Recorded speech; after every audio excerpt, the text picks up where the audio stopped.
N R ಕ್ಷೇತ್ರದಲ್ಲಿ ಇರೋಂಥವ್ರು ಬಾಂಗ್ಲಾದೇಶಿಗಳು ಅಂತ ಹೇಳಿದ್ರಲ್ಲ, ನಾವು ನಮ್ಮ ಮುತ್ತಾತನ ಕಾಲದಿಂದ ಎನ್ ಆರ್ ಕ್ಷೇತ್ರದಲ್ಲ, ಇಡೀ ಮೈಸೂರು ಡಿಸ್ಟಿಕ್ ಅಲ್ಲಿ ನಮ್ಮ ಮುತ್ತಾರ್ ಯಾರು ಬಾಂಗ್ಲಾದೇಶಿನ ಬಂದವ್ರೆ, ನಿಮ್ದೇ ಕೇಂದ್ರ ಸರ್ಕಾರ ಇದೆ, ನೀವೇ ಮತದಾರ ಪಟ್ಟಿ ಪರಿಶೀಲನೆ ಮಾಡ್ತಾ ಇದ್ದೀರಾ. ಅವ್ರ ಹುಡುಕಿ ಕಳ್ಸಂತ ಕಾರ್ಯ ಮಾಡಿದ್ರೆ ನಾವ್ ಯಾರು ಅವ್ರು ತಡೆಯಂತ ಕೆಲಸ ಮಾಡಲ್ಲ. ಇಲ್ಯಾರು ಬಾಂಗ್ಲಾದೇಶಿಗಳಿಲ್ಲ.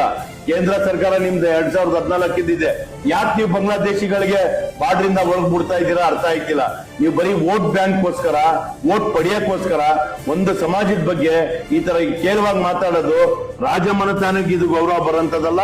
ಆಮೇಲೆ MP ಆದ್ಮೇಲೆ ಇವರು ಎಲ್ಲ ಮೈಸೂರು ಡಿಸ್ಟಿಕ್ಗೆ MP ಇವರು, ಯಾವ್ದೋ ಒಂದು ಕ್ಷೇತ್ರಕ್ಕೆ, ಯಾವ್ದೋ ಒಂದು ಸಮಾಜಕ್ಕಲ್ಲ, ಎಲ್ಲ ಇಲ್ಲಿರಂತ ಎಲ್ಲರಿಗೂ MP ಗಳೇ. ನಾವೆಲ್ಲ ಬ್ರಿಟಿಷ್ ಜೊತೆ ನಮ್ಮ ಮುತ್ತಾತಿರು ಅವರೆಲ್ಲ ಹೋರಾಟ ಮಾಡಿ ಈ ದೇಶಕ್ಕೆ ಸ್ವಾತಂತ್ರ್ಯ ಕೊಡಿಸ್ತಂತ ಆ ಮನೆತನಗಳು ಇರೋದಿಲ್ಲಿ.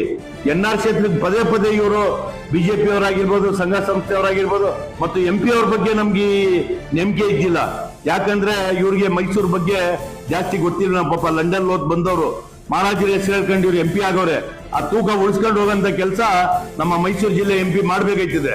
ನೀವು NR ಇರೋರೆಲ್ಲ ಬಾಂಗ್ಲಾದೇಶಿಗಳು, ನನ್ಗೆ ಅಲ್ಲಿ ಹೋಗಕ್ ಭಯ ಆಯ್ತದೆ ಅಂದ್ರೆ ನೀವು MP ಲಾಯಕ್ಕಿಲ್ಲ, ನೀವು ರಾಜೀನಾಮೆ ಕೊಡಂತ ಕೆಲಸ ಮಾಡ್ಬೇಕಾಯ್ತದೆ.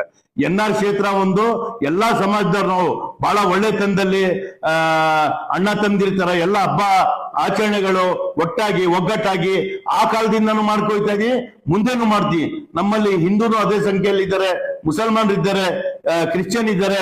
ಚರ್ಚ್ಗಳಲ್ಲಿ ಪ್ರೇಯರ್ ಮಾಡ್ತೀವಿ, ಮಸೀದಿಗಳಲ್ಲಿ ನಮಾಜಿ ಮಾಡ್ತೀವಿ, ದೇವಸ್ಥಾನಗಳಲ್ಲಿ ಪೂಜೆ ಮಾಡ್ತೀವಿ.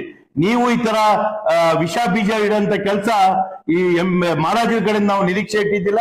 ಇವರೊಂದು ಒಳ್ಳೆ ಮನೆತನದಿಂದ ಬಂದಂತವ್ರು ಅಂತ ಹೇಳಿ ನಮ್ಮ NR ಕ್ಷೇತ್ರದ ಬಗ್ಗೆ ಮಾತಾಡಿರೋದು ನಮ್ಮ MP ಅವರು ಎಲ್ಲಾರ ಮನಸ್ಸು ನೋವಾಗಿದೆ. ಆ ಮಾತು ವಾಪಸ್ ತಗೋಬೇಕಾಗ್ತಿದೆ.